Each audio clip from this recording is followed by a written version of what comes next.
Kemudian kita akan juga mengecek ulang kesiapan dokumen yang tidak tersubmit, karena ada informasi kalau satu dokumen pun tidak tersubmit maka kemungkinan gugur ya, Nah, ini saya sampaikan dulu ke Pak Suradharma sama Bu Erma. Slide yang akan saya sampaikan di sini adalah secara umum, Bapak, Ibu ya, secara umum yang pada prinsipnya teman-teman mahasiswa sudah pernah ya mendapatkan materi ini ya. Jadi ini adalah program bekerja magang atau magang sambil bekerja di Jerman selama 3 bulan dalam musim liburan, Pak. Jadi Oktober, November, Desember. Yang kita kerjasama dengan Denpasar Institute. Ini ada Pak Cahya. Nah, nanti kita akan diskusi, ya kan? Next. Kerjasama dengan Denpasar Institute ya. Terus. Nah, ini salah satu dokumen Anabin dari STIMI Indonesia yang dia berhak untuk mengirimkan mahasiswa ke Jerman. Tetapi Stikom juga ada, nanti kita tunjukin ya. Next. Terus ini partner kita dan Denpasar Institute. Terus, nah ini jadi sekali lagi yang bisa berangkat adalah mahasiswa aktif, ya. Jadi nanti Pak Suradharma mahasiswa D3, S1, S2, S3. Kalau alumni tidak bisa. Kalau alumni tidak bisa. Ini kita berangkat di Oktober, November, Desember. Ya. Terus lagi. Nah, ini kita kenapa di Jerman? Karena di Jerman sekali lagi industri maju, tetapi kekurangan anak muda. Jadi orang tuanya lebih banyak. Nah, perusahaan-perusahaan di sana sangat tertarik dengan mahasiswa di Indonesia yang pengakuan mereka lebih santun, lebih disiplin, lebih komitmen daripada di Eropa Timur, Polandia dan sebagainya. Sehingga mereka tertarik. Dan ini rekanan kita masih on the way ya, mudah-mudahan nanti kita bisa diskusi langsung dengan mereka. Jadi pihak negara Jerman ini sangat membutuhkan SDM anak muda dari Indonesia. Sehingga kalian di sana itu betul-betul diapresiasi ya. Makanya karena Anda diapresiasi, tunjukkan bahwa itu benar-benar Anda punya komitmen, punya attitude, ya, punya sikap yang bagus. Karena pihak Jerman sudah memberikan apresiasi kepada kalian, dan kalian juga harus meresponnya juga harus lebih bagus ya. Karena ingat, kalian masih mahasiswa aktif daripada Stikom Bali. Ijazah Anda masih di akademik ya. Jadi tanda petik kalau kalian kabur, mohon maaf ya, itu sudah blacklist. Jadi saya berharap kalian nggak kabur ya, karena nanti di sana, suatu sisa mendahului Pak Cahaya, kalau Anda sudah mendapat perhatian dari perusahaan di Jerman, Anda ditawari pekerjaan yang sangat menarik dengan gaji yang menarik, itu harapan saya Anda pulang dulu. Karena bisa jadi 50, 70, 100 juta per bulan.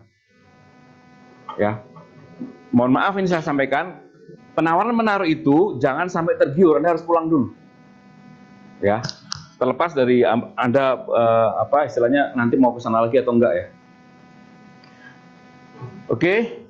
Next, itulah kenapa pemerintah Jerman sangat appreciate sama kita ya.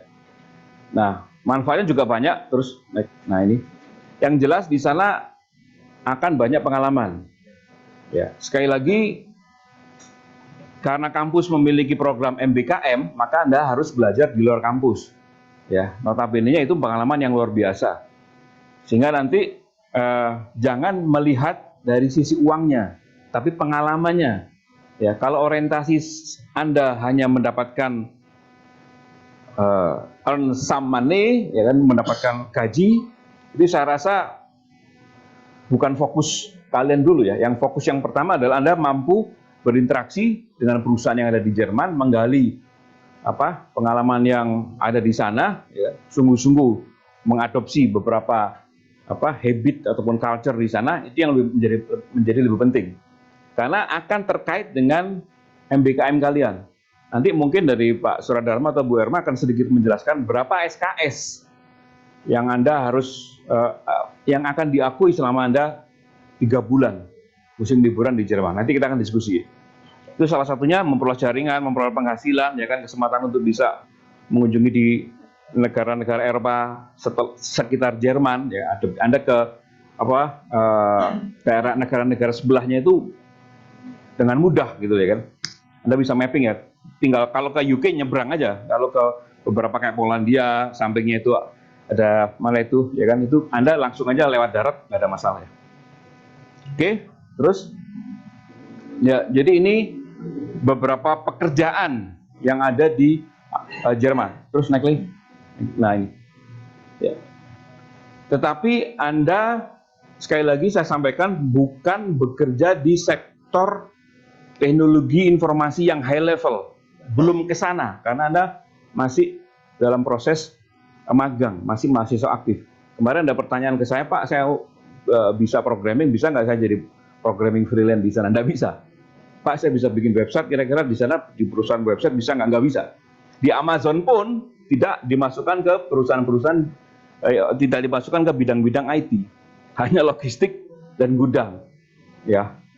Jadi banyak perusahaan besar, tetapi penempatannya Anda di pekerjaan-pekerjaan seputar logistik, ya kan, storage, gudang, ataupun delivery, merchandise, seperti itu. Jadi lebih mudah Anda mengerjakan, ya kan. Jadi simple, ya.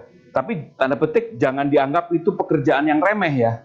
Ada cuman mindahin barang aja kok, packing aja kok. Enggak. Yang dilihat juga attitude kalian, kedisiplinan kalian, kejujuran kalian. Packing nih packing, tapi kan di situ kan ada sisi lain, kan. Anda harus jujur, Anda harus rapi, Anda harus tepat waktu, Anda harus beretika, bersosialisasi dengan orang-orang di sana juga harus santun. Karena ingat, yang Anda kirimkan juga CV kalian. Sudah bikin CV kan? Nah, CV kalian itulah yang akan menentukan Anda cocok di mana. Mereka akan mereview CV kalian, sehingga nanti mereka punya bahan. Kalian ini pasnya ditempatkan di perusahaan mana dan di bagian apa. Nah, kemudian CV itu akan di cross check, kan? Setelah Anda ngasih CV, otomatis kevalitannya bagaimana, kesesuaiannya dengan gestur Anda, attitude Anda secara langsung itu seperti apa, nah, itu bisa di cross check. Nah, saat itulah Anda harus betul-betul mempertanggungjawabkan CV yang Anda sudah bikin tadi. Nah, kemudian selain itu, Anda tidak bisa memilih job mana yang sesuai dengan selera Anda. Ini akan di-random. Ya, akan di-random kira-kira di mana perusahaannya, apa job desk-nya, itu adalah wewenang daripada perusahaan yang ada di Jerman. Ya. Tapi ini tidak berat, ya. Anda tidak disuruh datang ke mana padang pasir atau gurun atau nyuci mobil, itu enggak. Atau angkat berat, angkat beras, gitu enggak. Ya. Modern di sana, ya. Makanya yang diutamakan adalah attitude kalian, semangat kalian. Ya, jadi itu adalah hal yang harus Anda persiapkan. Terus next. Nah, ini ada beberapa testimoni, ya kan. Anda udah bisa ini, ya, di slide-nya kan udah di-share, ya. Nah, masalah biaya ini. Oke.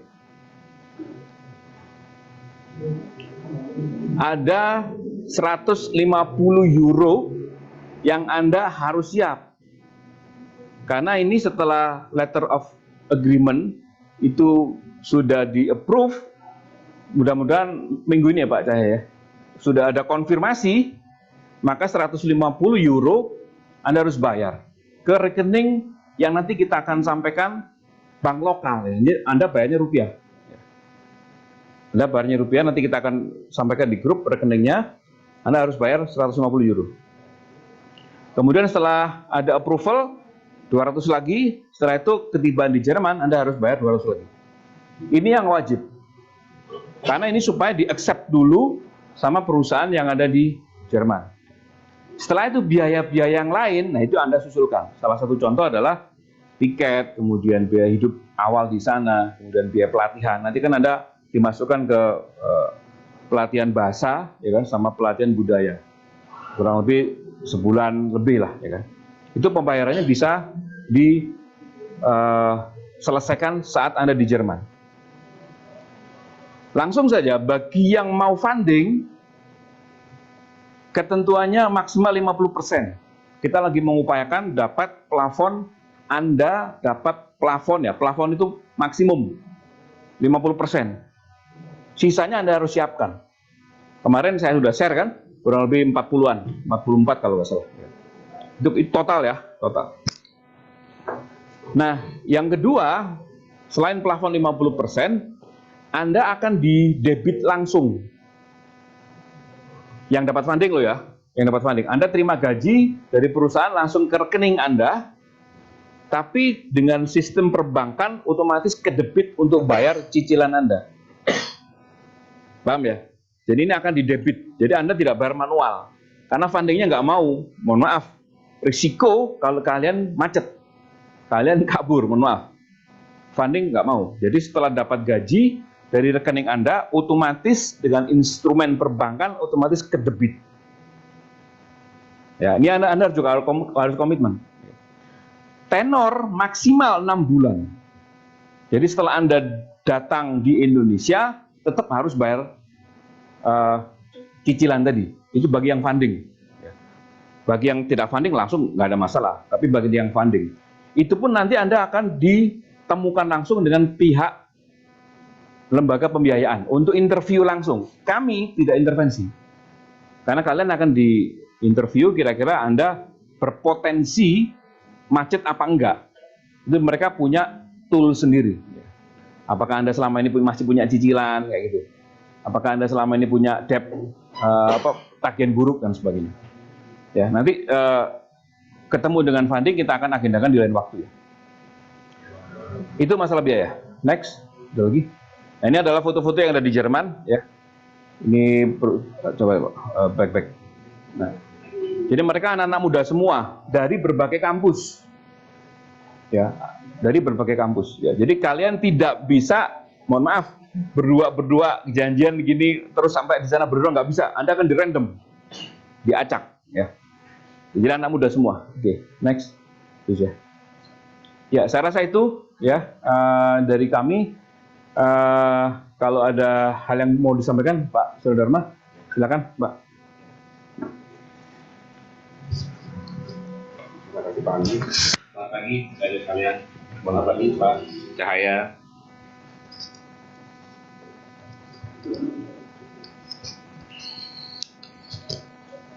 Ya, selamat pagi Bu Erma. Mendengarkan apa yang disampaikan oleh Pak Andi tadi, gitu ya. Kalau saya masih muda, saya pasti ikut. Saya yang sudah begini, jadi sudah mentok karirnya ya, sudah 62 tahun. Kalau pegawai negeri udah pensiun nih, ya. Kalau dosen sampai 65, ya. Masih ada untungnya, masih ada waktu lagi 4 tahun, ya. Kesempatan ini tadi disampaikan sekilas oleh Pak Andi, terjadi karena ada pergeseran budaya di dunia. Jepang, Korea Selatan, dan salah satunya Jerman, itu banyak keluarga-keluarga sekarang tidak mau memiliki anak yang banyak.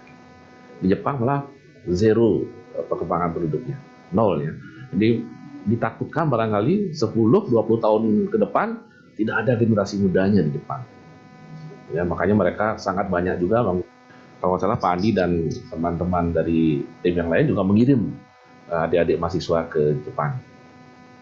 Korea Selatan belum barangkali Pak ya. Ya, sepertinya kami usul juga. Kemudian Jerman sudah dapat ya, Jerman.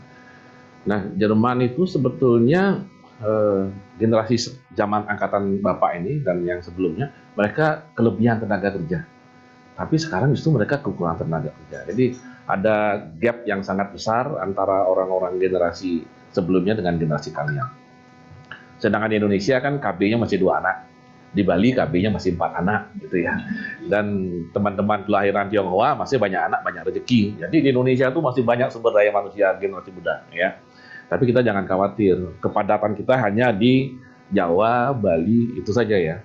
Kalimantan, Irian, Sulawesi itu masih banyak tanah kosong ya. Jadi kalau ada di penduduk Indonesia membludak, butuh tempat tinggal masih banyak. Tapi Jepang, Korea Selatan, Amerika, Jerman dan negara-negara Eropa lainnya itu akan berlomba-lomba merekrut kita.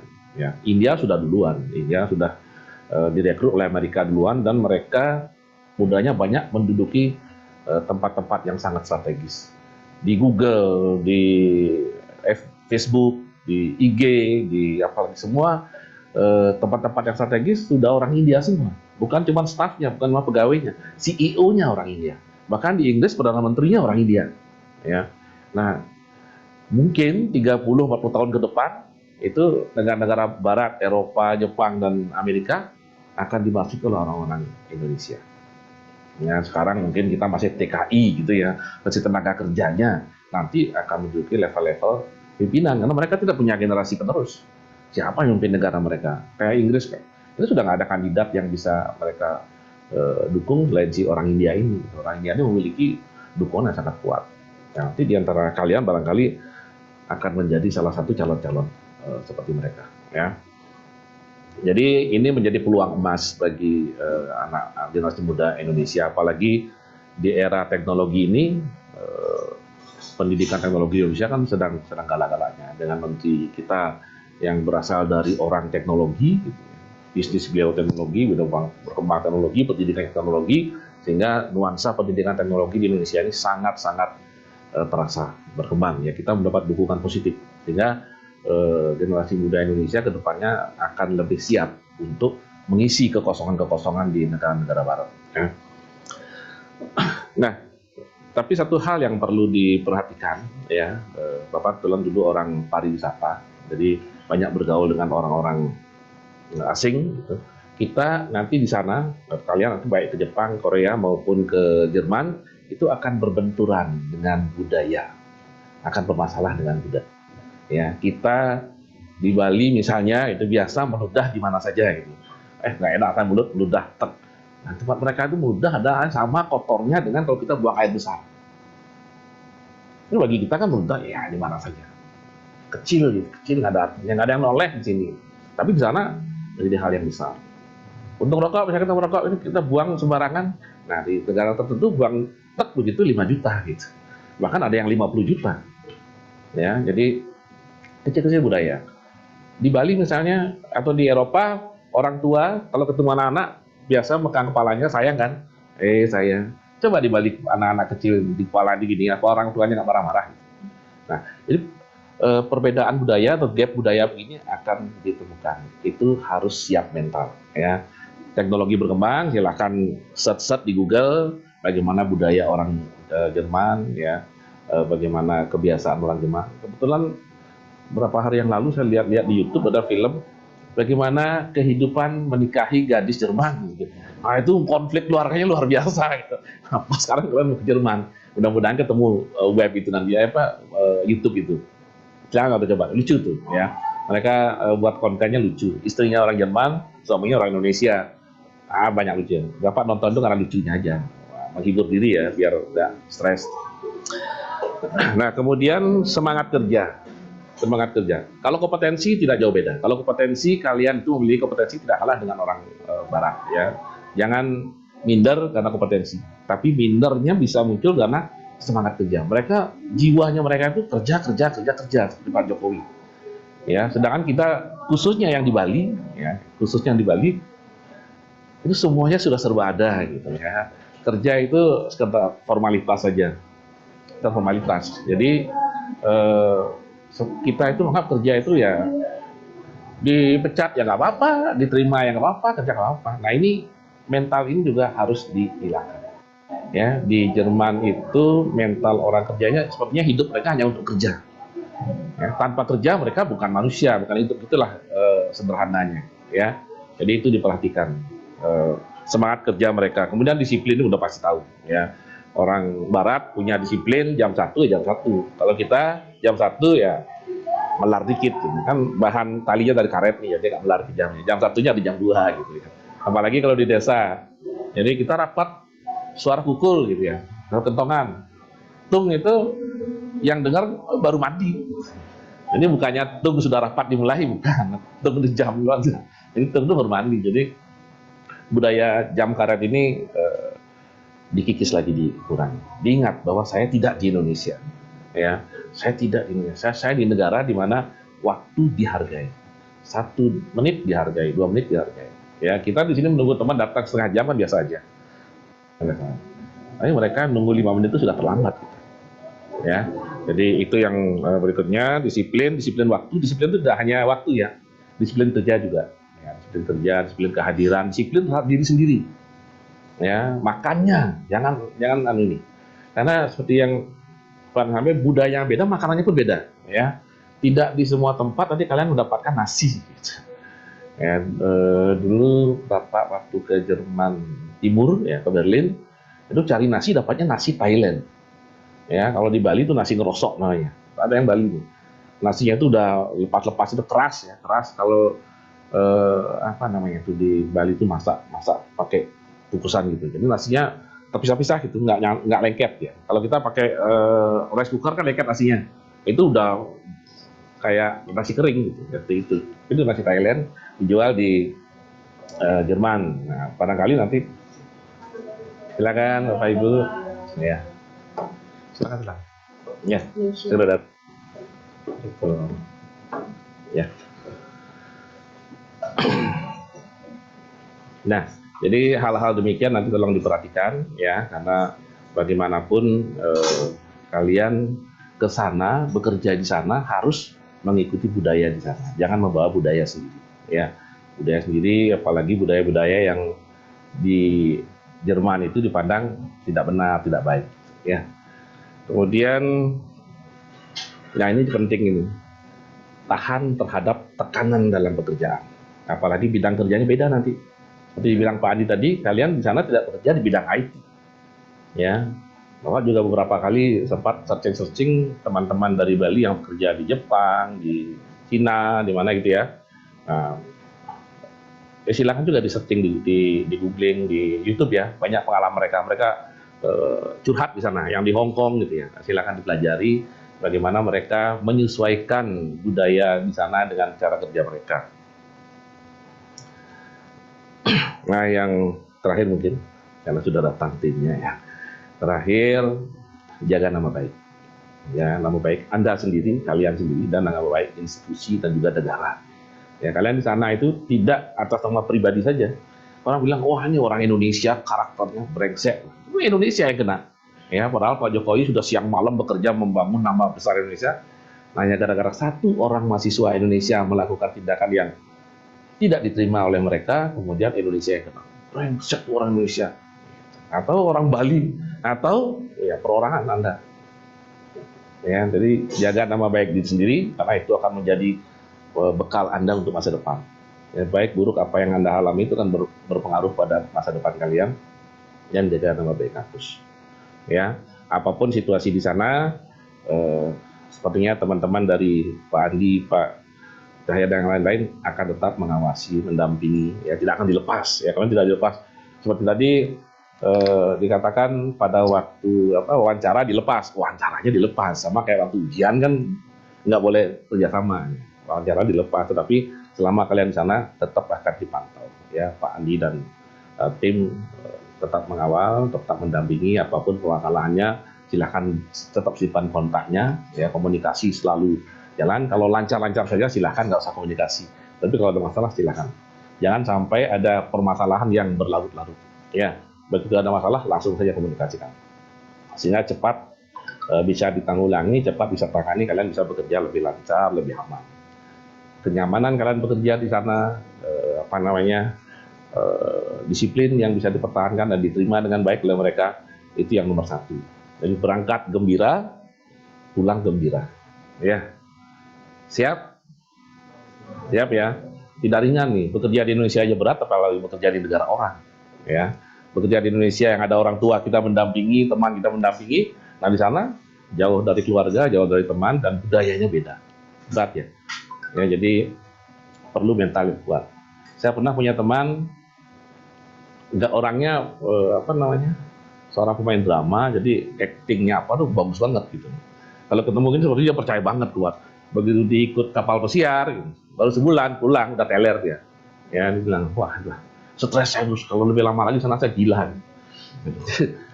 Harus siap mental, ya harus siap mental. Mindsetnya dirubah bahwa di sana itu saya bukan lagi orang Bali, saya bukan orang Indonesia. Saya bekerja mengikuti situasi dan standar Eropa. Oke, siap ya?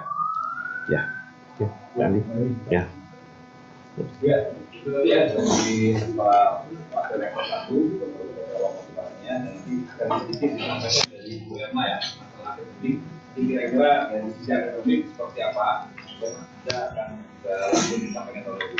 Silakan Bu.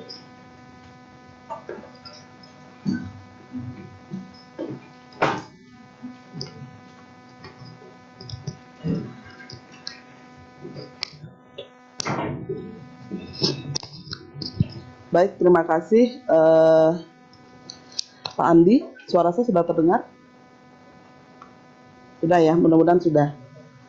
Baik, yang kami hormati Bapak Wakil Rektor 1, mohon izin untuk menyampaikan sedikit terkait tentang akademis nantinya. Gitu. Tadi seperti yang disampaikan oleh Pak Andi, bahwa yang pertama statusnya teman-teman di sini atau adik-adik mahasiswa harus aktif. Aktif itu artinya di semester terakhir kemarin, kalau di PD Dikti itu semester ganjil. Nah, bagi adik-adik yang belum aktif di semester ganjil, tolong lapor ke kami nanti di akademik. Ya, karena mungkin akan diterus ke sana kalau nggak salah ya Pak Andi ya. Nah, kalau di semester genap ini gimana? Semester genap ini juga saya rasa adik-adik semua statusnya sudah aktif di sini, gitu ya. Jadi tidak perlu khawatir. Cuman kalau memang ada yang statusnya tidak aktif, nanti tolong dikoordinasikan dengan kami. Gitu, nanti kami bantu untuk carikan solusinya seperti apa, gitu ya. Kemudian yang kedua terkait dengan konversi SKS seperti yang disampaikan oleh Pak Andi tadi. Jadi saya sedikit meliterasi buat adik-adik di sini. Memang kami di Stikom Bali itu ada namanya program magang MBKM. Program magang MBKM itu ada MBKM Mandiri namanya, ada juga MBKM dari Direktorat Pendidikan Tinggi atau Dirjen Dikti. Nah, kalau MBKM itu adalah MBKM yang memang diselenggarakan oleh perguruan tingginya secara mandiri. Jadi semua proses, semua pembiayaan itu memang ada di kebijakan dari perguruan tinggi. Kemudian kalau MBKM dari Dirjen Dikti, itu semua kebijakannya memang ada di Dirjen Dikti. Nah, adik-adik yang ikuti saat ini adalah itu termasuk dalam program MBKM Mandiri Perguruan Tinggi. Mungkin juga kalian masih agak bingung nih, ada juga program kerja praktek di Stikom Bali, bedanya di mana? Bedanya itu adalah di durasi sebenarnya kalau implementasinya di sini. Durasi kalau kerja praktek itu hanya 3 bulan. Kalau yang magang itu dia 6 bulan, kurang lebih 6 bulan. Tetapi program ini itu akan dianggap sebagai program magang. Kenapa? Karena persiapan kalian sampai dengan nanti kalian berangkat dan kembali itu kurang lebih sekitar 6 bulan. Makanya dia diasumsikan sebagai program magang, dianggap sebagai program magang, bukan KAPI. Ya. Nah, kemudian terkait dengan konversi nanti atau rekognisi untuk SKS-nya, gitu ya. Kalau magang yang Dirjen Dikti itu memang sudah ada ketentuannya, dia maksimal 20 SKS. Kita juga di Stikom sama yang mandiri, maksimal 20 SKS maksimal. Ya, bukan minimal. Nah, minimalnya berapa? Minimalnya nanti kembali lagi ke kebijakan di masing-masing perguruan tinggi itu. Tapi kalau boleh dikisarkan, itu 8 sampai dengan 20. Kenapa ada kisaran begitu? Karena satu, mungkin adik-adik sudah tahu, kalau kita di Stikom itu menggunakan 2 kurikulum. Kurikulum 2018 sama kurikulum 2021. Yang angkatan 2000 ke bawah itu pasti pakai kurikulum 2018. Kalau yang angkatan 2021 ke atas itu pakai kurikulum 2021. Di mana di situ pemetaannya kurikulumnya sudah berbeda. Jadi itu nanti juga mempengaruhi. Contoh, salah satu contoh aja, kalau misalnya adik-adik di sini ada dari program bisnis digital, itu di bisnis digital untuk kurikulum 2021 ada 2 kerja praktek. 1 2 SKS, satu lagi kerja praktek kedua itu 4 SKS. Nah, kalau program magang nanti direkrutisi ke sana, kalian sudah pasti dapat 6 SKS. Ya, itu salah satu contoh. Jadi nanti masalah konversi dan sebagainya itu nanti akan ada kebijakan dari perguruan tinggi, dan hasil nanti apa mata kuliah mana saja yang akan dikonversikan itu nanti akan diatur lagi oleh fakultas, masing-masing fakultas sama prodinya. Tapi kalian tidak usah khawatir, itu pasti akan dikonversikan.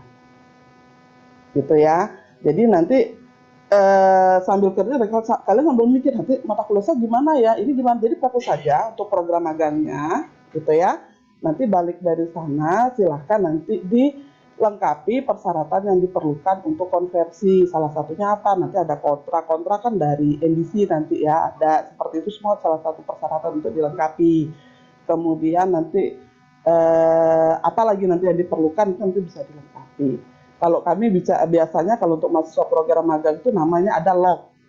Log itu maksudnya report hariannya mereka gitu ya. Pekerjaan hariannya mereka itu juga bisa nanti disiapkan gitu. Mahasiswa sendiri yang menyiapkan nggak ada masalah. Gitu ya. Nah, biasanya juga ada dosen pendamping kalau di kita gitu ya. Dosen pendamping itu diperuntukkan untuk membantu sebenarnya, membantu memonitoring, membantu mengawasi, membantu mengingatkan mahasiswa biasanya untuk melengkapi log dan sebagainya. Gitu ya. Jadi itu sedikit dari saya penjelasan yang terkait tentang konversinya nanti gitu, terkait dengan SKS dan sebagainya gitu ya. Intinya kita Frikom akan tetap membantu, kita akan tetap membantu untuk proses konversinya seperti apa. Gitu ya. Baik, mungkin itu aja Pak. Terima kasih dan selamat siang.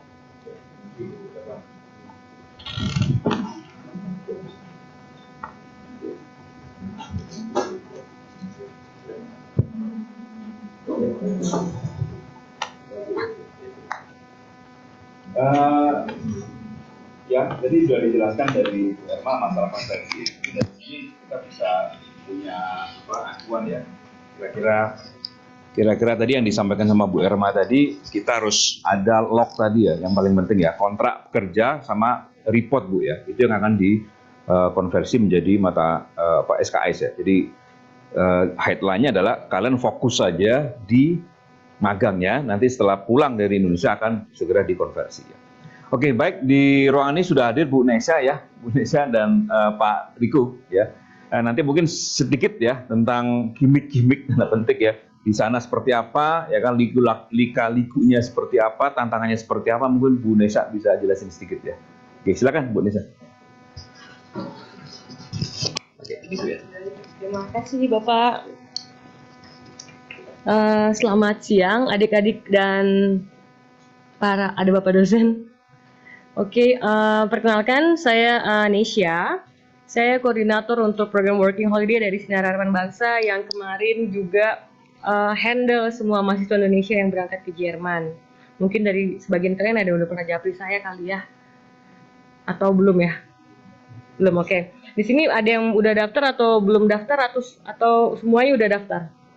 Semuanya udah daftar ya, oke. Nah, paling di sini yang mau dijelasin sebagian besar mungkin udah, karena kayaknya kampus Stikom ini gencar juga sosialisasi via online ataupun offline ya Pak ya. Jadi sepertinya informasinya sudah sudah lengkap semuanya, dan pihak kampus juga udah merestui. Tadi ada Bapak Wakil Rektor juga udah kasih pembekalan gimana sih dunia kerja di Jerman itu sebenarnya. Nah, cuman yang di sini mau ditekankan adalah kalian nanti di Jerman itu benar adalah kerja di masa liburan di Jerman. Hanya saja program ini memang match gitu dengan kita punya program pendidikan yaitu MBKM, di mana kita bisa belajar apapun dimanapun. Nah, fokusnya adalah nanti kalian itu bisa lihat etos kerja di negara Jerman, di mana mereka sebagai profesional bekerja. Kalian akan ditempatkan di posisi yang memang basic banget, tapi sistemnya kalian udah bisa lihat. Sesimpel kayak nanti kalian akan dipecah mungkin dari beberapa kelompok dari beberapa perusahaan karena ada industrinya di bagian logistik, ada kalian sebagian di hotel. Mungkin kalau di hotel kalian anak-anak yang tinggal di Bali udah nggak asing lagi, kerjanya paling sesimpel kayak di restoran, kalian akan ditaruh di situ, kalian pastikan di sana semua kondimen item-itemnya itu lengkap. Kalau enggak kalian harus lapor ke bagian kitchen. Ya sesimpel itu. Cuman kalian harus tanggung jawab. Karena satu kali komplain nanti itu yang jadi masalah. Kalian harus walaupun kalian kerja cuman kayak sesimpel oke, saya lihat aja di situ rotinya masih ada. Saat itu udah mau habis, sekarang harus lapor. Karena begitu ada yang komplain nanti itu yang jadi masalah. Nah, kalau untuk yang di logistik nanti misalnya, logistik itu juga simple aja sih. Misalnya kalian akan dapat packaging kecil, apalagi working holiday untuk Indonesia ini kalian dapat di waktu Oktober, November, dan Desember, dimana pasti banyak banget orang ngirim-ngirim paket untuk Natal. Nah, di situ kalian harus pastikan mereka punya kode pos itu sama, sortir, ya gampang aja. Sebenarnya kalian akan punya alat scan-nya nantinya dan kalian akan bisa tahu sendiri itu di mana. Jadi yang dilihat adalah etos kerja. Kalian akan belajar etos kerja Jerman. Kalian harus belajar gimana tanggung jawab dan specific details. Nah, ini sebenarnya manfaat yang bagus banget buat kalian, di mana Stikom ini kan nanti bentuk kalian di sisi akademisnya. Nah, soft skill yang nantinya perlu diisi disinilah kalian bisa dapatkan nanti di Jerman, sehingga nanti kalian itu akan beda pastinya dengan alumni-alumni yang dari kampus lain. Karena untuk ngikutin program ini, kalian nggak bisa semua kampus, maksudnya kayak saya kampusnya di Stikom pasti saya bisa, karena standarnya pasti kalian juga udah tahu, harus yang berkuliah di kampus yang memang terdaftar di Anabin. Ada yang udah tahu nggak Anabin itu apa? Ada yang nggak tahu Anabin itu apa? Ada yang udah tahu Anabin apa? Nggak tahu Anabin. Jadi Anabin itu, kalau kalian ketik Anabin di Google, Anabin KMK, Anabin itu adalah website, mungkin kalau gampangnya di Indonesia Dikti kali Bu gitu ya. Jadi gampangnya gitu. Tapi sebenarnya Anabin itu adalah database negara Jerman. Mereka yang melisting institusi, perguruan, dan juga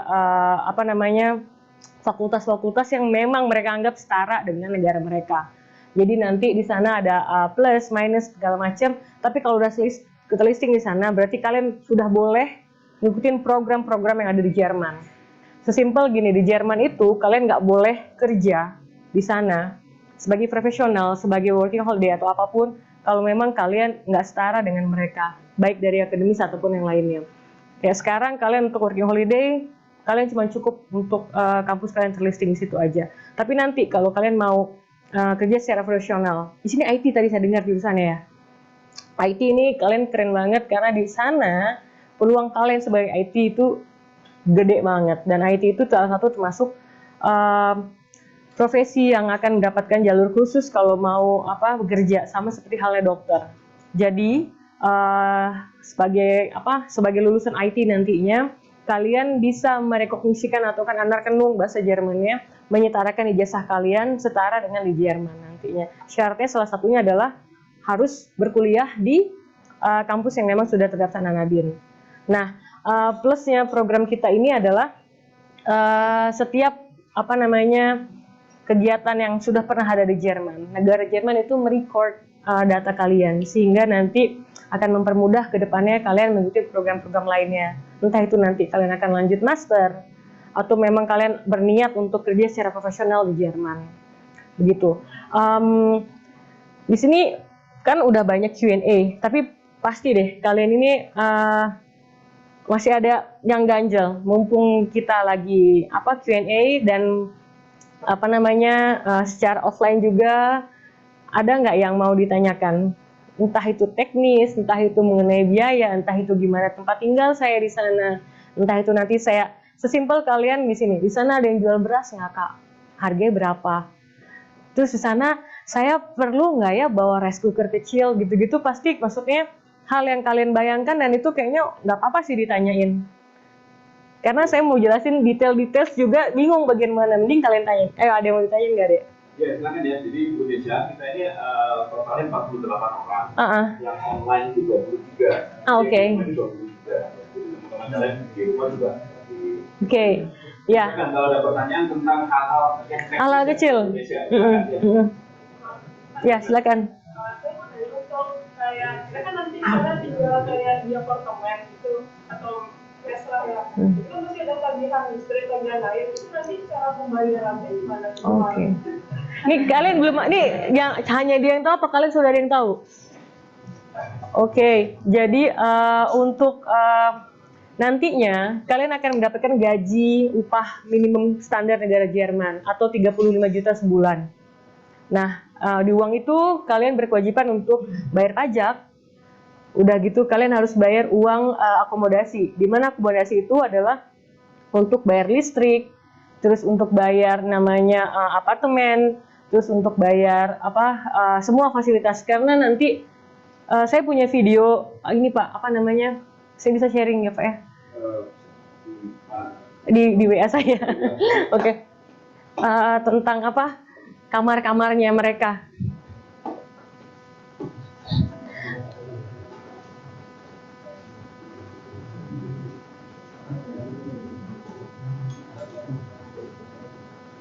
Untuk kita kayak e-wallet gitu ada di sana ya? Warnet ada di sana. E-wallet kayak shop. Oh, e-wallet. Oke, ini kalian belum info juga. Oke. Ini Google Drive-nya sebentar ya. Terus jadi banyak nih yang miss nih. Saya akan infokan gimana caranya kalian pakai gaji kalian nanti. Kalian nggak terima gaji kalian di Mandiri, di BC atau di BRI ya. Kalian nanti akan harus wajib buka rekening bank Jerman. Bukanya simple aja kok. Di Jerman itu ada bank yang online juga. Sebentar.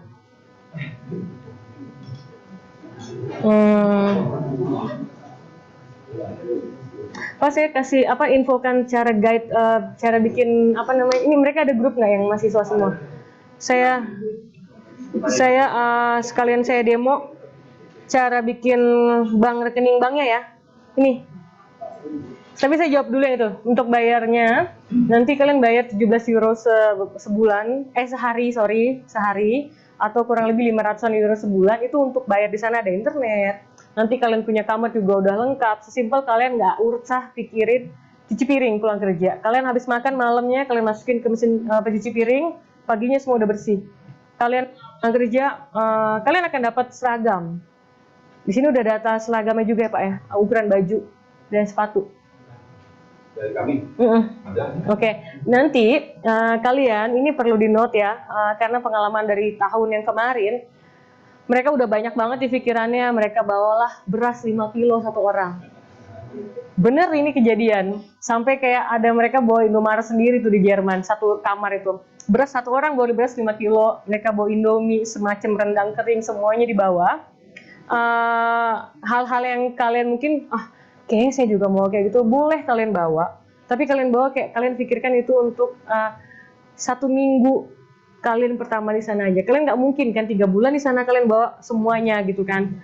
Sedangkan harga groceries di Jerman itu sama di sini sama. Kalian beli telur sekilo di Jerman berapa, di sini harganya sama aja sama kayak di sana. Beras juga sama aja. Cuman jadi kendala di minggu pertama itu biasanya gini. Kayak saya kan baru sampai nih, saya nggak tahu di mana tuh supermarketnya. Saya nggak tahu harus belanja di mana. Jadi 1 minggu pertama ya kita stay di rumah dulu sambil kita cari tahu. Jadi mungkin bawa beras boleh sekilo aja kali gitu atau saya Reni. Kaget. Jadi mungkin nanti tadi itu adalah video testimoni dari salah satu teman kita yang ikut tahun lalu. Oke, jadi akomodasinya nanti dibayarkan di situ, semuanya udah kalian nggak perlu pusing lagi. Kalian akan dibantu nanti di sini ada di Indonesia nanti akan ada saya. Di Jerman nanti kalian juga punya namanya koordinator yang di Jerman. Ini testimoninya sih, boleh di play aja dulu. Tadi Saya dari perawatan 2021. udah menjawab tapi tadi deh. Jadi kalian nggak usah pusing, cari rumahnya dicariin, tinggal bayar listriknya segala macam gitu. Kalau pesen eBay gitu bisa kah? Bisa banget. Mau belanja langsung di sana ya? Sekarang lagi working holiday in Germany, and this is how looks the city. It's called Bielefeld. Ini kotanya dia yang di DHL.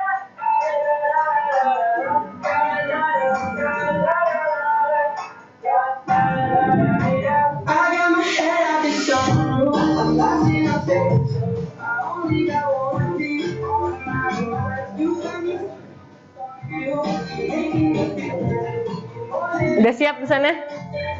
Mau ke Jerman?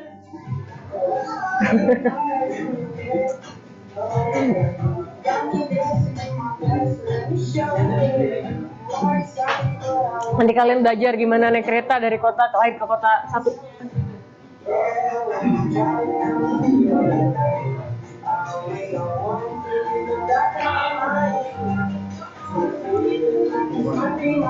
Nih mereka makan sama-sama.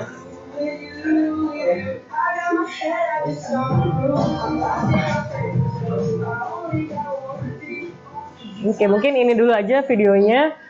Untuk yang akomodasi itu perlu di note ya adik-adik semuanya. Di sini ada yang kalian kuliah di Bali tapi sebenarnya kalian bukan orang Bali, rumahnya nggak di Bali aslinya. Ada ya. Kalian cari kosan di sini gampang kan? Gampang banget. Ada keluarga. Oke, maksudnya kosan atau kontrakan di Indonesia itu gampang banget. Di Jerman, kalau memang kalian punya kenalan atau siapa di Jerman itu cari kontrakan. Kalian punya uang, cari kontrakan itu bisa 6 bulan sampai 1 tahun biasanya. Lama banget susah. Karena nggak semudah itu cari tempat tinggal di Jerman.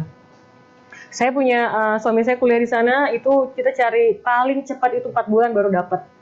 Nah, bukan karena kita cari yang paling murah, karena memang susah, sesusah itu kita cari. Mereka nggak kayak sekarang. Kerja di Jerman banyak, kosan nggak ada. Kosannya susah. Nah, jadi untuk mempermudah kalian, karena kalian adalah program working holiday dan ini adalah mahasiswa yang berangkat, pihak pemberi kerja itu mencarikan tempat tinggal yang memang mudah dicapai oleh kalian. Ada kalanya nanti tempat tinggalnya itu nggak sedekat kayak tinggal Jemberang aja, tapi nanti kalian harus naik kereta kurang lebih setengah sampai 1 jam. Nah, di situ kalian nanti akan belajar gimana sih transportasi Jerman. Gimana sih kalau saya terlambat 1 menit saya ditinggalin kereta, sebenarnya saya harus yang tadinya semenit jadi sejam karena saya harus nunggu kereta yang satunya lagi gitu. Nah, di sini kalian nanti akan pulang diharapkannya menjadi orang yang memang lebih mandiri, lebih siap dan pastinya pribadi yang beda lagi ya Pak, lebih baik harapannya. Bu Nesya ini ada yang tanya nih.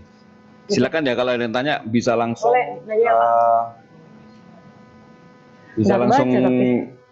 munculkan suaranya ya. Siapa tadi?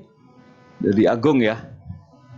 Oh iya bisa. Silakan kalau ada yang pertanyaan dari teman-teman yang di rumah, langsung mic-nya di open ya. Ini yang dia nulis itu Pak. Akan segera mulai. Kelihatan.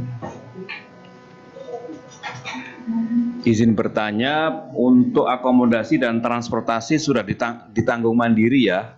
Nah, tadi tidak di-provide oleh perusahaan di tempat kita bekerja, gimana Bu?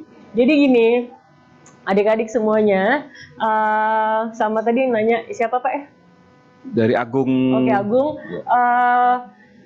dari kasus yang kemarin di tahun 2022 itu, karena kita kan pencar mereka di beberapa tempat kerja, mereka beli tiketnya itu sendiri. Tapi ada sebagian perusahaan yang memang menerima untuk di-reimburse, Pak. Nah, di Jerman ini mereka sedang menggalakkan wisatanya mereka. Mereka lagi bikin tiket 49 euro atau kurang lebih 700-800 ribu untuk satu antero Jerman. Bayangkan kita dari Aceh, Papua cuma 800 ribu, dari Papua balik lagi ke Aceh, dari Bali ke Sanglam. Jadi karena memang mereka bukan gadis pelegu kayak kita, dari ujung ke ujung tiket itu cuma 800 ribu kemana-mana atau 49 euro.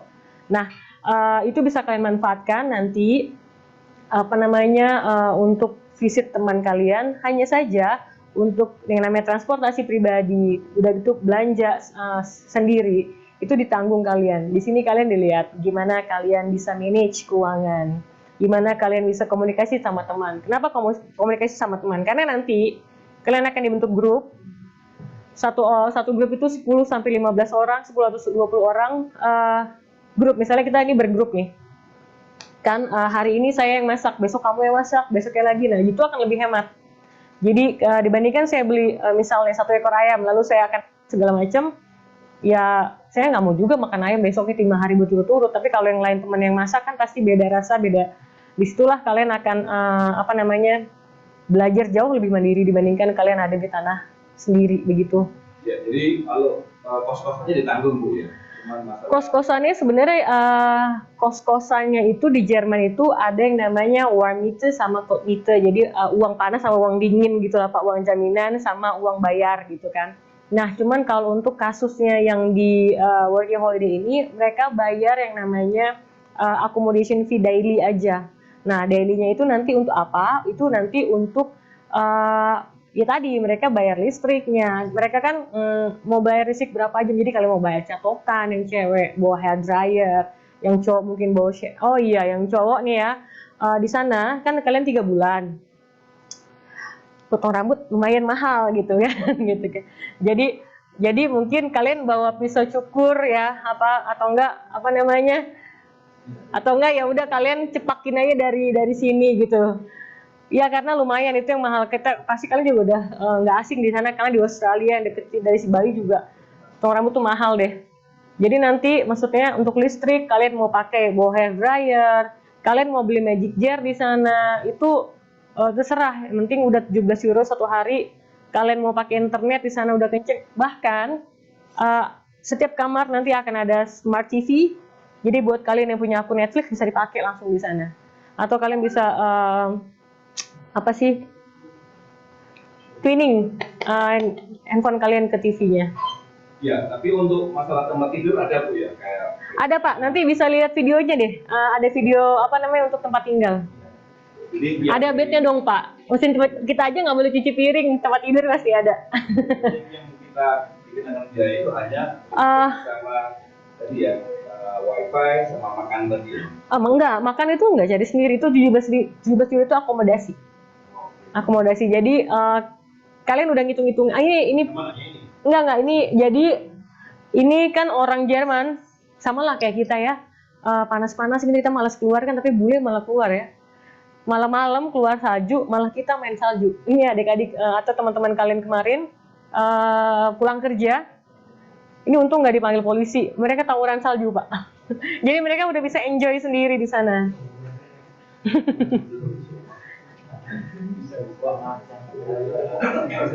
Ya.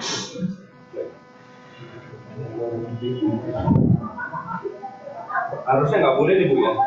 Sebenarnya gini aja Pak, mungkin ini nggak berlangsung lama dan kayaknya orang juga udah maklum karena area situ memang area anak-anak kuliah gitu.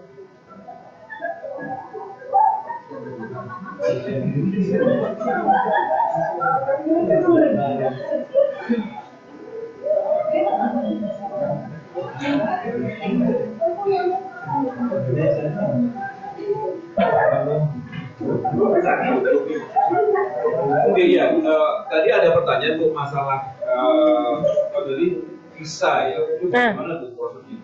Visa, kenapa? Visa. Ada nggak dia?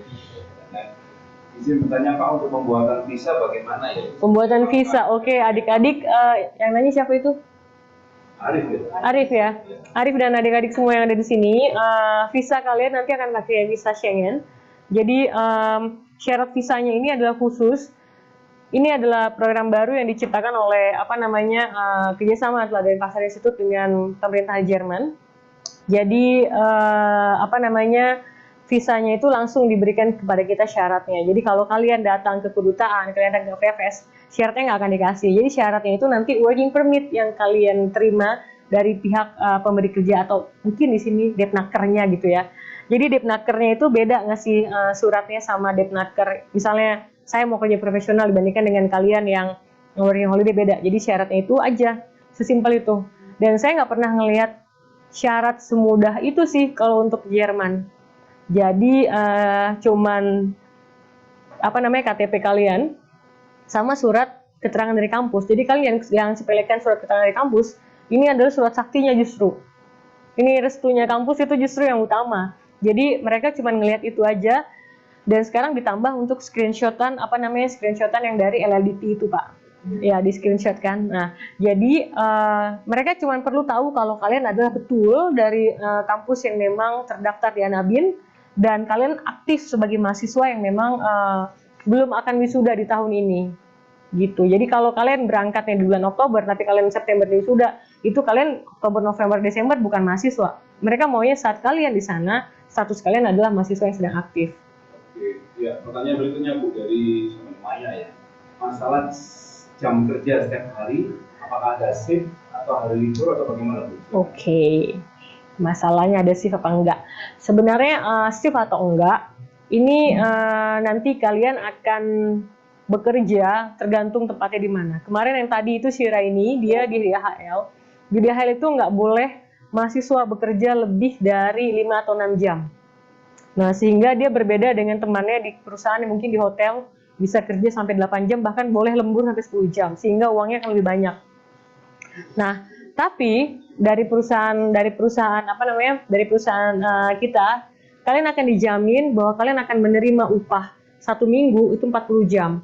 Jadi kalau memang dari perusahaan sudah mewajibkan 5 jam doang, berarti kan kurang tuh 40 jam. Ya udah, kita tetap akan gaji kalian full 40 jam. Jadi itu digaranti. Dan kalian tuh hanya, karena kan di sana Natal ya, kalau di Jakarta ramenya pas Lebaran, liburnya lama. Tanggal 23 orang udah nggak ada yang kerja lagi. Mereka udah tutup semuanya. Jadi dari tanggal 23 sampai tanggal 30 atau 31 Desember, kalian boleh liburan dengan gaji yang full. Gitu. Gaji dengan full. Iya, jadi jatuhnya cuti mereka. Jadi dibayar. Iya, dibayar. Jadi gajinya bulan Desember itu akan full. Gitu. Jadi kalau kalian nggak sakit, kalau kalian memang nggak terlambat, dan tapi ini jangan kalian pikir oh enak ya segala macam. Kemarin juga saya bukan nakut-nakutin atau gimana, ngasih angin gimana. Ada 4 orang teman-teman kalian yang kemarin dipecat justru dari perusahaan karena hal yang sepele banget, terlambat 1 menit. Di sana nggak bisa kayak gitu, karena misalnya kerjaannya adalah misalnya let's say kerjanya di DHL, ini chain gitu kan, saya harus scan lalu dia pilah, scan lalu dia pilah. Mau nggak mau kalau di sini nggak ada, di sana nggak bisa kerja semuanya. Jadi kalau 1 menit ini sini nggak ada, udah keluar. Hanya saja kita akan bertanggung jawab. Dalam waktu 2 hari dia udah dapat kerjaan baru lagi. Cuman mereka akan rugi 2 hari kan nggak digaji dan dia wajib membayar akomodasinya pakai uang gajinya nanti. Dan satu lagi, kalian akan berangkat di bulan Oktober, November, Desember. Itu adalah window perpindahan musim masuki musim salju. Jadi salju udah ada, cuman belum winter banget. Winternya itu mungkin di Desember, Januari, Februari, Maret gitu kan. Udah kayak gitu, kalian bawa aja yang namanya jaket secukupnya. Kalau kalian memang nggak punya, saya nggak punya jaket winter, apa segala macam, kalian pasti punya baju tebal. Bawa aja itu, karena di sana itu murah banget kalau mau beli, 20 euro, 23 euro beli aja. Daripada saya mau beli di sini mahal deh. Di sana kualitas lebih bagus, lebih murah. Tadi video yang tadi itu Raini atau teman-temannya, jaketnya mereka bagus-bagus semua, mereka beli di sana. Karena emang cewek-cewek juga suka belanja kali ya, tapi emang kayaknya nggak worth it untuk kalian beli di sini karena harganya pasti akan mahal dan kualitas beda. Nah, sepatu juga. Kalian bisa bawa sepatu olahraga, tapi jangan kan ada merek yang sekarang tuh yang jaring-jaring bolong-bolong gitu kan. Itu kaki kalian akan dingin. Itu cocok buat dipakai di sini sambil jalan dari keringetan. Tapi kalau di bawah Jerman bisa beku. Nah, jadi hal-hal yang seperti itu kalian nggak perlu bawa baju banyak-banyak, cukup bawa koper kosong yang agak gede nggak apa-apa karena kalian pasti bakal belanja, kalian pasti bawa oleh-oleh. Dari sini kalian nggak perlu bawa apa-apa, baju kalian nggak akan pakai banyak. Sorry tapi ini benar, kalian nggak akan sering mandi tiap hari kok. Di sana itu mungkin ya makanya jadi kalian untuk seragam kerja itu ada disediain. Tidur itu baju tidur kalian bisa pakai untuk 1 minggu. Jangan disamain kayak di sini nih, saya di sini udah keringetan gitu kan.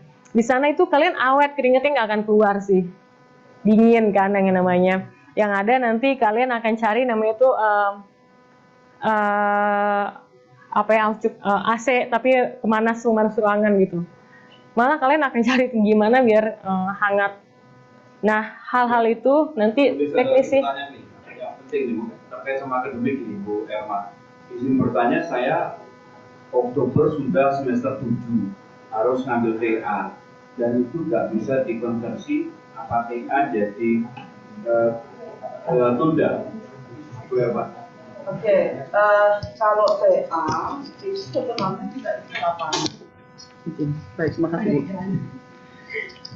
Ya, jadi kalau untuk tugas akhir itu belum bisa dikonversi karena tugas akhir itu kan kita ada yang model project, kita juga ada yang skema publikasi, gitu ya. Kemudian yang terbaru ini ada skema model komprehensif, gitu. Jadi kalau misalnya kalian ikut program magang Jerman ini untuk TA, tentu nanti kalian harus mengikuti. Cuman kalian nanti boleh pilih mau ikut skema yang mana, project atau komprehensif atau nanti yang model publikasi atau seminar, gitu. Jadi itu untuk tugas akhir. Karena secara aturannya memang itu nggak boleh dikonversi untuk tugas akhir itu, gitu ya. Mungkin itu Pak Andi. Terima kasih. Iya, bisa dari saya nggak? Belum selesai DD-nya Pak. Yang bulannya bisa, apakah Pak udah ada permintaan? Oh iya siap. Masa kalian belum tahu kalian bikin visanya nanti di mana? Ada yang udah tahu belum? Imigrasi bikin paspor. Jadi nanti kalian bikin visanya di PPS perwakilan resmi dari Duta Jerman. PPS global itu dibagi. Ya. Jadi nanti kalian bikinnya di situ. Kalian nggak perlu ke Jakarta. Berangkatnya juga ke Jerman dari Bali. Nggak perlu lagi ke Jakarta. Ini adalah benefit buat kalian. Bayangin teman-teman kalian yang ada di Sumatera dia harus ke Jakarta dulu untuk bikin visa. Visanya jadi juga dia mesti pilih tuh mau ke Singapura apa Jakarta untuk berangkat ke Jermannya. Nah, udah kayak gitu. Ada lagi yang di studio ya, silakan.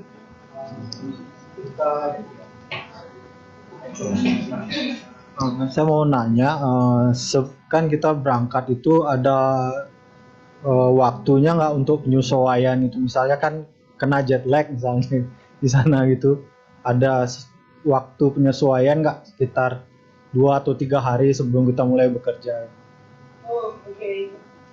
Kalian bagus sih. Sebenarnya jet lag itu buat kalian mahasiswa, kalian di Kanada ya, di pagi jam 6 pagi sampai jam 12 jam. Sudah kalian 2 jam atau yang benar-benar dan saya rasa kalian harus bisa menyesuaikan jadi kalian nggak akan dikasih waktu 2 atau 3 hari untuk menyesuaikan. Tentu saja nanti penerbangan ya, biasanya dari Indonesia ke Eropa itu malam. Jadi kalian tidur sampai pagi menjelang kalian bangun, jadi nggak akan ada pengaruh kembali sama jaga logistis kalian. Walaupun ada, paling emang kalian sampai di luar. Sebenarnya nanti kalian tahu selama 12, 13, 19 jam kalau kalian ada lama.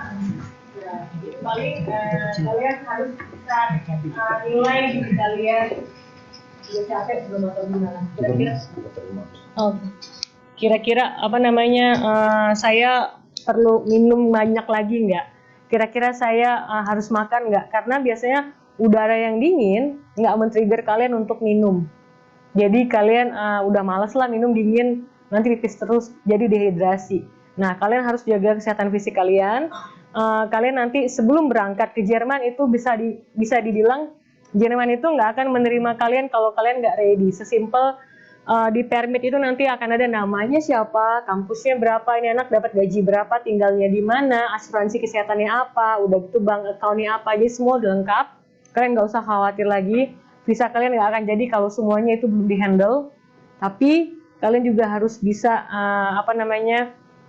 nilai diri kalian. Misalnya kalau kalian ngerasa saya gampang pilek deh, saya kalau makan keju banyak jadi migrain gitu kan. Kalian bawa aja sih kayaknya obat-obatan yang obat-obatan yang memang biasa kalian minum. Karena nih biasanya yang udah penyakit itu yang simple-simple aja. Cuman kalian bisa bayangkan nggak, misalnya kalian nih sakit nih, mumpung saya ada asuransi ya, saya ke rumah sakit aja deh. Sakitnya nggak seberapa, kalian harus berhadapan dengan dokter Jerman, kalian pakai bahasa Jerman, tambah sakit nanti. Jadi kalian nanti pusing sendiri ngomongnya gimana ya kan.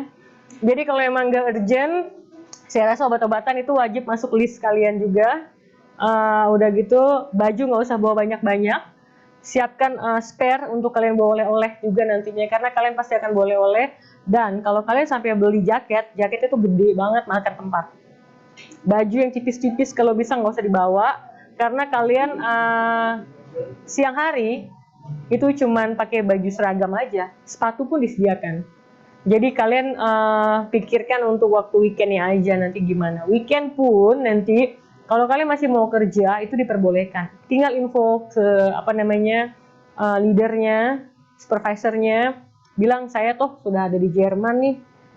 Kayaknya kanan kiri aja udah oke lah, saya nggak usah jalan-jalan. Sekarang saya di Frankfurt nih, saya nggak usah lah ke Berlin, saya explore aja Frankfurt. Sekarang saya di Munchen, saya di Munchen aja lah, di Hamburg aja. Nanti mungkin 1 kali 2 kali baru kalian explore, samperin teman-temannya. Tapi kalau setiap weekend kalian masih mau kerja, misalnya kalian bisa info ke supervisornya, dan itu biasanya gajinya beda dengan gaji weekdays. Oke, lagi pertanyaan?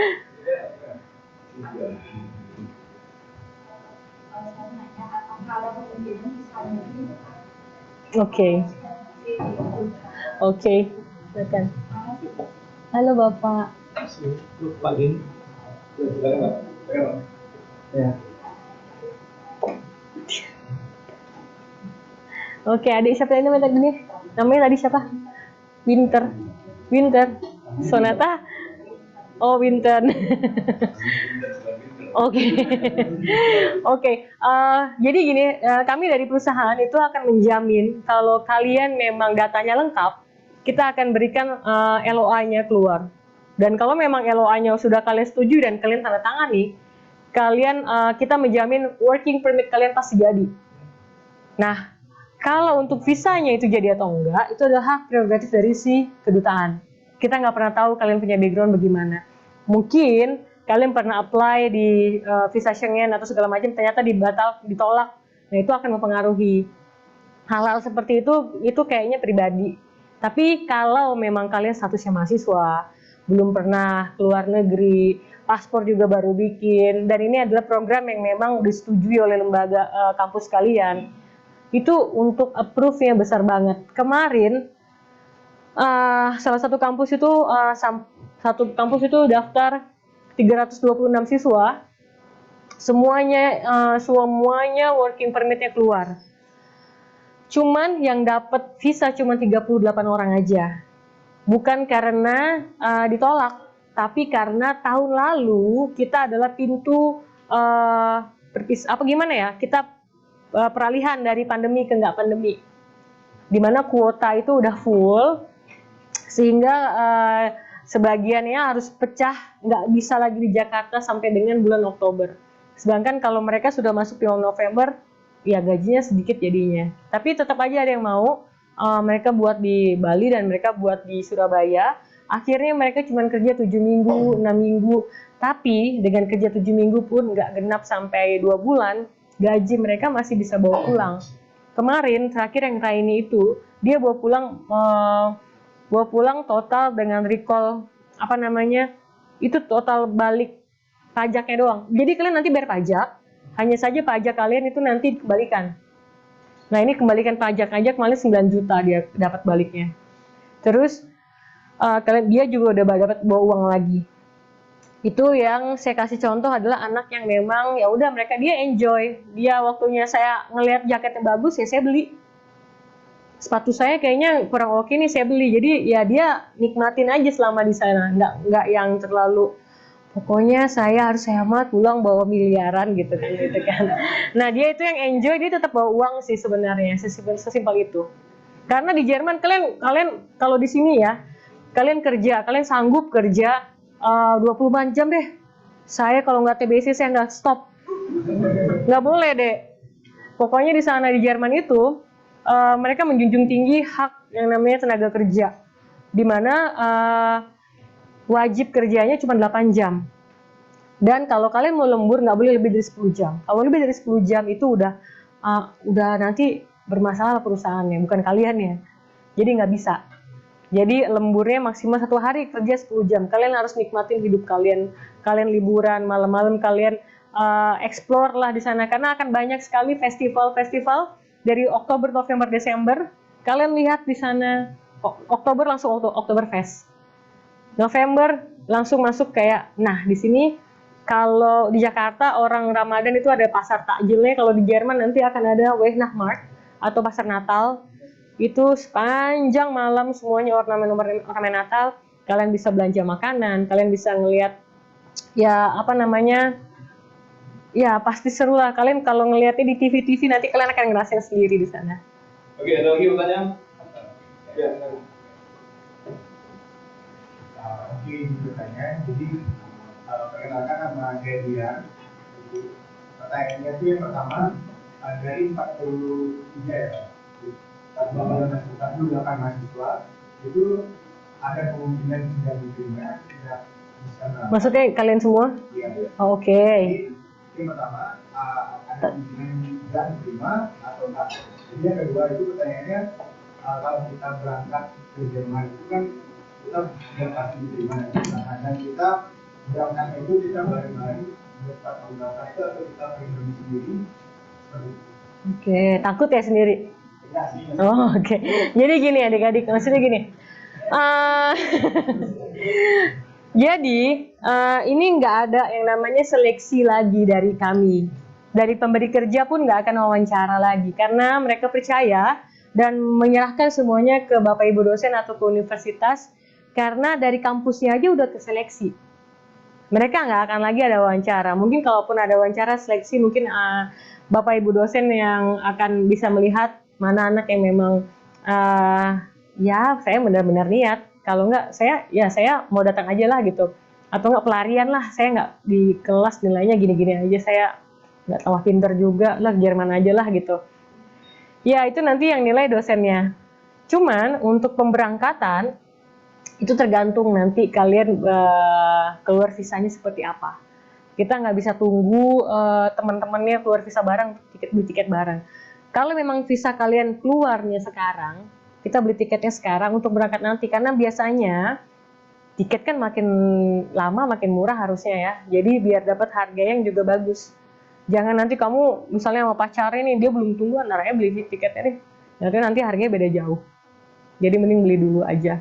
Nah untuk berangkatnya, kalian nggak usah khawatir karena di setiap pemberangkatan dan setiap ketibaan, kalian akan dihandle sama koordinator. Jadi saat pemberangkatan nanti, kemarin waktu di CGK saya udah wanti-wanti saya briefing semuanya. Kalian misalnya transitnya di Korea deh, nggak usah jauh-jauh, jadi nggak usah lama gitu kan. Pastikan kalian bisa baca tiketnya, kalian di gate mana. Nah kita nggak sama kan bandaranya sama bandara kita. Jadi saat kalian menginjakkan kaki untuk transit, kalian mau pipis kayak, kalian mau lapar kayak, mau ngapain, kalian lihat dulu transit itu gate ada di mana. Karena kita nggak tahu sejauh apa gate yang nanti kalian transit kan. Jadi usahakan kalian udah oke, saya ada di gate 48, gate-nya ada di sana, saya cari tahu dulu. Kalau mau pipis langsung cari toilet yang di sana. Jadi apalagi kalau yang transitnya cuma sejam 2 jam, bisa aja jalannya sejam loh, karena kalian juga akan bawa koper yang ditenteng, udah gitu agak jauh. Jadi pastikan saat transit kalian lihat dulu gate kalian itu di sebelah mana, karena nggak lucu nanti kalau kalian udah berangkat, visanya sukses keluar, tiketnya udah ada, pas transit kalian ketiduran. Jadi nah itu bisa jadi juga, misalnya kalian transit 5 jam nantinya, ada yang bilang capek banget nih, pastikan teman kalian itu tahu kalau kalian mau ngapain-ngapain. Jadi kalian saling menjaga. Nantinya akan ada satu orang yang memang bertanggung jawab, akan ada dibentuk, nanti kita akan bentuk ini ya Pak, leader pemberangkatan dan ketibaan. Jadi misalnya 5 orang ini, leadernya adalah Mas ini gitu. Jadi dia harus absen setiap kemana, oke teman saya lengkap, dia yang harus kontak, karena yang lain nggak usah satu-satu lagi. Misalnya ada 50 orang, berarti cuma ada 5 orang yang kita tanya-tanya gitu. Jadi oke, yang ini udah lengkap, kita udah naik lagi dia, dan kalian harus foto di grup WA, nanti kita akan bikin grup WA-nya. Ada lagi pertanyaan? Sudah pertanyaan?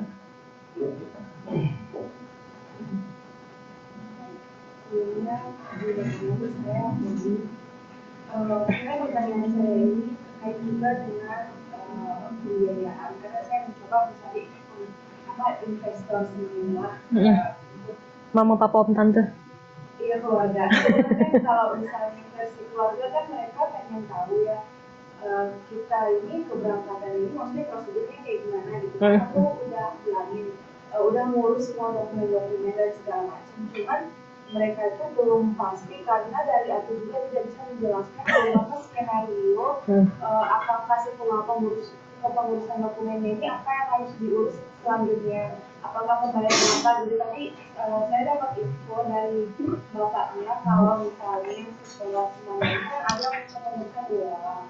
Nah, aku nggak tahu sebenarnya uang itu apa dan kenapa harus dibayarnya gitu. Makanya aku pengen menjelaskan itu dengan baik kepada mereka supaya juga satu sisi mereka dapat dijelaskan dan yakin gitu. Karena kalau berbicara soal dana ini apa, karena aku pernah menjelaskan keberangkatan ini nanti udah pasti akan bekerja dan uangnya juga pasti akan digantikan. Ibaratnya kan kita semacam bernegosiasi dengan bank lah, tapi ini dengan pihak lain. Lebih repot ya? Iya, lebih repot. Karena sempat waktu rapat pertama atau kedua itu ada omongan kalau kita itu sebenarnya bisa mengeluarkan funding kalau misalnya dari pihak Jermannya sudah make sure kalau kita akan dapat kerja di sana. Nah, aku juga sama dirinya ke investor seperti itu ibaratnya. Oke, aku akan make sure kok aku akan dapat kerja gitu. Cuman butuh funding aja. Udah gimana itu? Oke, saya ngerti apa yang dimaksud sih. Maksudnya gini. Jadi, Enggak. Saya ngerti yang dimaksud. Jadi gini ya, Dek ya. Tadi kan udah dibilang, tadi saya pengen nanya. Permit kalian itu pasti keluar. Permitnya pasti kita yang jamin keluar permitnya. Nah, permit keluar itulah yang nanti dipakai untuk pembuatan visa. Nah, kalau udah ada visa, berarti kalian tinggal beli tiket. Nah, untuk biaya-biayanya, jadi prosesnya gini skemanya. Kalian di sini daftar bayar uang pendaftaran. Habis bayar uang pendaftaran, kalian kumpulkan dokumen-dokumen yang dibutuhkan. CV, KTP, paspor, isi form immatriculation, udah kayak gitu semuanya yang dibutuhkan, surat keterangan mahasiswa dan lain-lain. Nah, setelah dokumen itu diterima dalam bentuk soft copy, soft filenya, kalian akan dapat letter of acceptance. Jadi pihak pemberi kerja sudah memberikan kalian tempat. Jadi kalian sudah dapat kerja di mana, gajinya berapa, dan kalau kalian menyetujui, kalian silakan tanda tanganin itu. Setelah kalian tanda tanganin itu, semua dokumen yang kalian punya soft copy-nya itu wajib dikirimkan ke Jerman. Kalau bisa sih paralel ya Pak, biar cepat. Jadi nanti LOA-nya datang, kalian tanda tangan, langsung dikirim permitnya. Karena permitnya itu nanti dikirim dari Jerman original. Dan yang CV kalian dan surat keterangan kampus dan lain-lain itu semua original juga. Dan ini ada yang lucu. Berarti kak KTP sama paspornya originalnya dikirim juga? Enggak. Maksudnya yang original itu adalah surat keterangan, CV kan nanti kalian tanda tanganin. CV-nya diparaf ya deh ya. Terus juga surat keterangan dari dosen itu kan juga diparaf dan dicap kampus. Nah itu kan harus original. Nah itu dikirimkan ke Jerman. Jerman kirimkan lagi ke sini beserta dengan working permit kalian. Working permitnya itulah kalau udah keluar baru kalian bayarkan lagi. Jadi bayarnya parsial. Nah setelah semuanya udah, baru kalian bisa bikin visa. Visa itu untuk booking termin atau booking janji temu. Kalian akan buka di website. Misalnya VFS Bali. Saya udah punya working permit. Saya mau bikin visa di bulan Agustus tanggal 1. Begitu saya booking tanggal 1, saya langsung bayar uang 750.000. Nah, nanti di loket saya submit dokumen, saya bayar lagi kalau nggak salah itu sekitar 1,3-an. Kurang lebih visa itu 1,8 sampai 2 jutaan untuk visa. Nah, itulah yang harus kalian bayarkan untuk visa. Visanya udah keluar, kalian harus bayar uang tiket pesawat. Nah, kalian cari tiket pesawat termurah di mana? Dari perbedaan harga juga, kalau dari aku pernah cek tiket dari keberangkatan Bali ke Jerman itu 20 jutaan. Itu ketika bulan April. Dan dari Jakarta ke Jerman sekitar 12 juta. Kayak beda banget ya. Mahal banget. Iya, itu aku cek di... Jadi kalau dari perusahaan kita kemarin, kita carikan tiket yang termurah.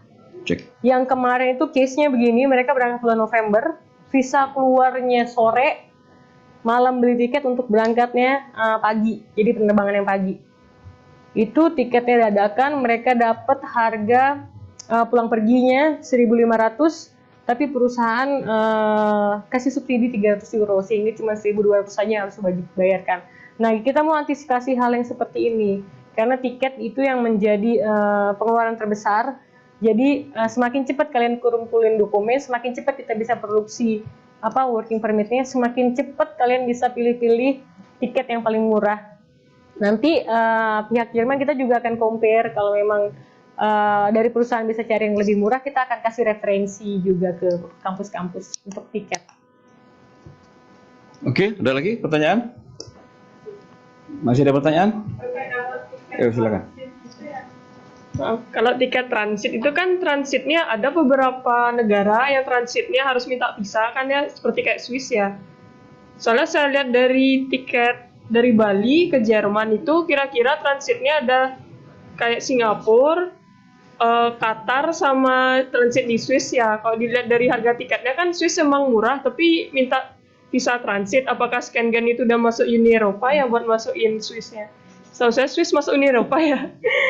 Schengen itu EU sayang. Udah Jadi Schengen udah bisa masuk Swiss. Jadi kamu di sini nanti ada yang udah pernah keluar negeri di sini? Oke, nanti ada yang udah pernah? Ini kalian, saya mau pesan aja ya. Maksudnya ini saya mau pesan. Perusahaan kita nanti di sana bertanggung jawab untuk kalian memulangkan kalian kembali ke universitas. Jadi visa kalian itu nantinya bisa dipakai di 26 negara. Tapi saya mohon buat kalian yang nggak punya pengalaman, jangan keluar dari negara Jerman. Kita nggak bisa tracking. Walaupun nanti, aduh saya mau banget nih ke Prancis dulu deh. Saya lihat-lihat naik kereta cuman gampang banget nih, kata dia gitu kan. Tapi kalian akan terkendala yang namanya bahasa, segala macam. Dan kalian akan susah mencari kita nantinya.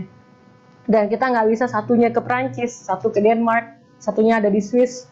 Jadi please, kalian kalau mau keliling, di Jerman-Jerman aja dulu.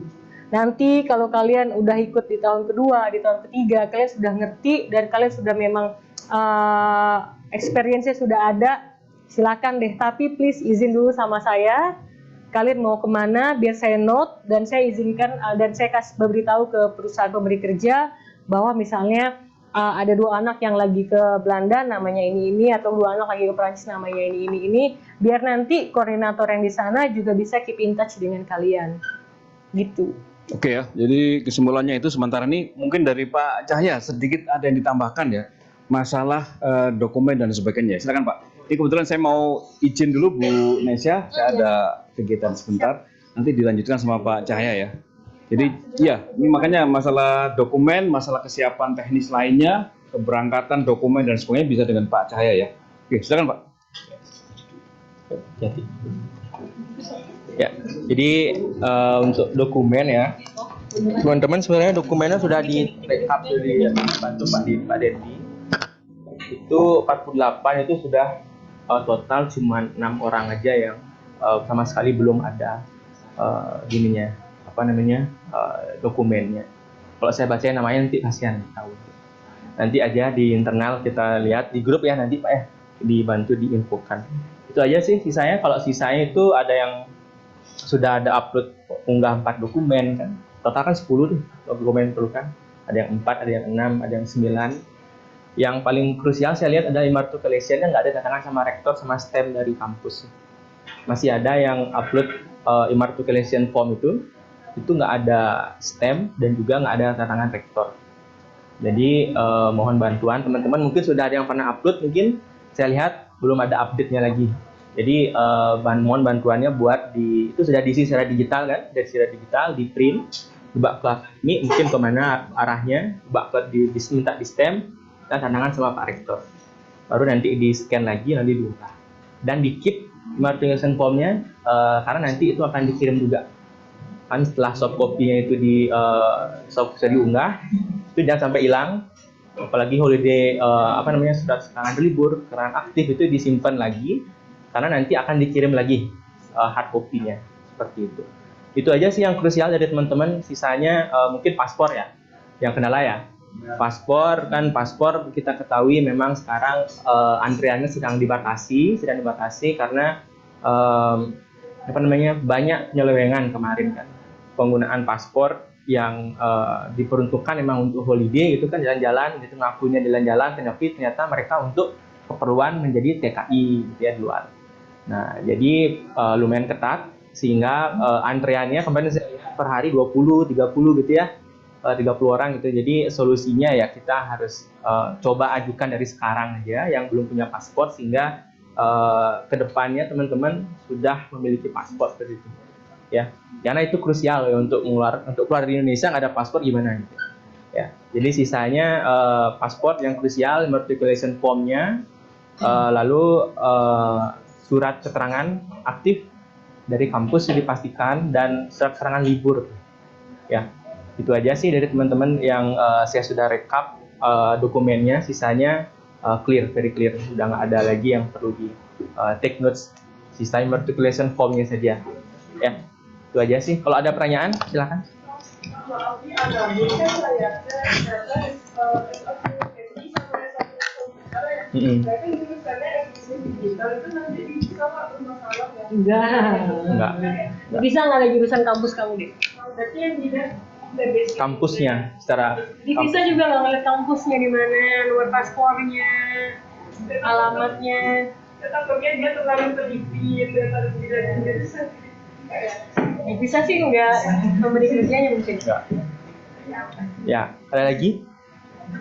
Mungkin kalau soal dokumen nanti ya, misalkan kalau ada terkendala, misalkan kayak tadi tuh paspor tuh, mohon dipreventif dari sekarang aja diajukan. Di sini ada yang belum punya paspor tapi sudah ngajuin, sudah bikin.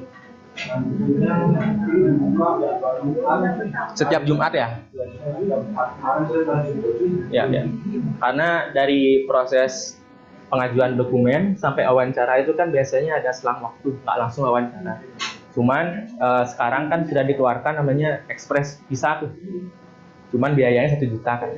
Jadi teman-teman ya kalau memang ada mau menunggu kan masih panjang sih ya. Masih ada yang belum punya paspor? Cuman ya mau keluar negeri nggak ada paspor. Jadi untuk paspor kalian ini aja udah tahu caranya bikinnya? Ya dia paspor kalian buka sekarang ya punya ya itu tanggalnya itu pasti full. Bayangkan kalau kalian nggak cepet-cepet, kalian cari diri, kalian lihat terus biasanya dia jual. Begitu ada yang kosong kalian langsung ambil. Karena nanti itu yang kalau nggak ada paspor kita nggak bisa ajukan. Kita nggak bisa ajukan dokumen kalian kalau kalian belum punya paspor. Hanya beberapa sih yang sudah ikut paspor ya. Dari 48 tuh saya lihat. Dan paspornya kalau kalian sudah submit 3-4 hari aja.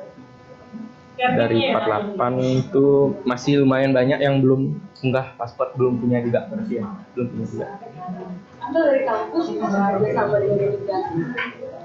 Nah, nanti dari birokrasi dan pas gini ya kampusnya dia. Atau dari pasar itu.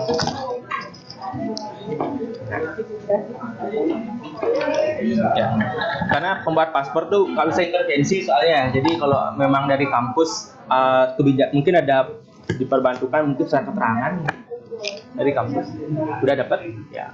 Surat keterangan itu sih yang biasanya membantu kita buat ngajuin paspor. Jadi memperkuat aja. Ya. Surat ya. Nanti pada saat interview di pengajuan pemberkasan di awal itu dilampirkan, nanti di interview dibawa lagi, tanya kalian ini kemana sih? Kalian misalkan bilang saya mau ke Singapura, mau ke Singapura mau ngapain, mau holiday gitu kan, saya terus mau stay di mana di nggak tahu paspor karena orang paspor saya belum tahu, saya bikin aja dulu bilangnya gitu. Jadi jangan RGU di sana misalkan jangan kebawa pancing tiketnya mana beli tiket Pak, paspornya belum ada. Saya kan belum jadi daripada kalian jawab pertanyaan tanya balik, emang tiketnya mana, emang kalau ke sana saya beli tiket dulu atau bikin paspor dulu ya Pak? Iya itu biasanya kan menjebak maksudnya, karena sekarang bikin paspor lebih sulit.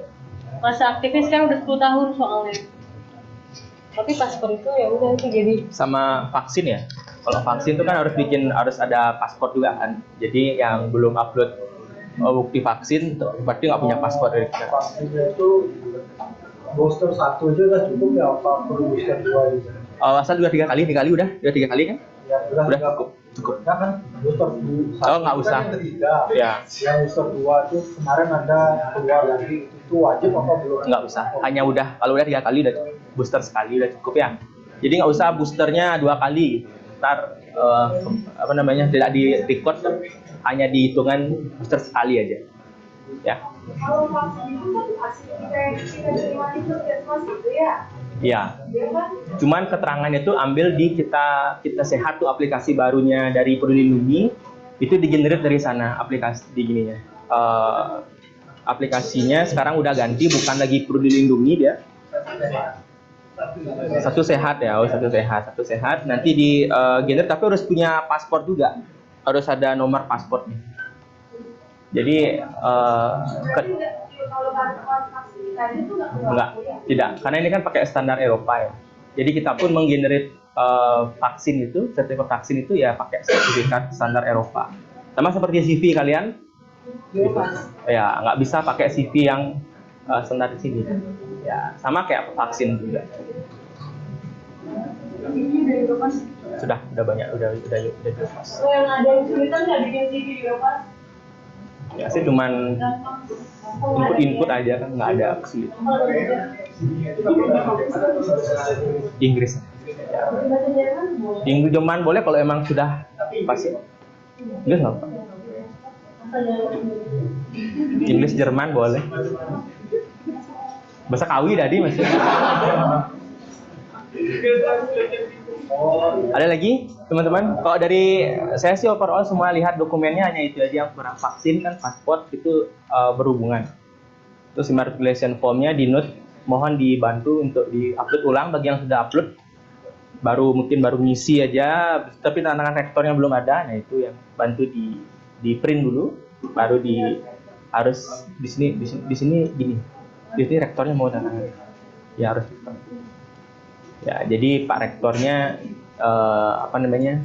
dia pengen incas langsung dengan kalian. Jadi harus ditangkap juga nih, Pak Rektornya sangat concern dengan kalian. Seharusnya tidak perlu rektor yang turun, tapi Pak Rektornya minta saya tantangan gitu. Jadi teman-teman harus bisa mengambil umpan dari Pak Rektor nih, karena beliau juga concern dengan program ini, sehingga kalian pun sudah tidak langsung Pak Rektor yang menjamin. Seperti itu. Mungkin itu, kalau ada pertanyaan lain lagi, silahkan. Kalau tidak, saya cukupkan. Dan nanti kalau ada pertanyaan lebih lagi, bisa keep in touch di grup dengan Pak Dendi. Kalau Pak Dendinya tidak bisa, perlu perspektif lain dari jawabannya, kita akan bantu kirim jawaban. Ya, kalau tidak ada lagi, saya tutup pertemuan sosialisasi pada hari ini. Dan nanti bisa kita ketemu pada saat sudah kalian selesai pembekalan budaya di sini kan, nanti kita akan ketemu lagi dan berangkat ke Jerman. Ya, jadi silakan tidak ada penutup lain, jadi silakan kalau mau meninggalkan ruangan silakan. Jadi teman-teman yang lain Ya. masih sudah Ya, teman-temannya ada yang belum daftar di sini, pas sudah daftar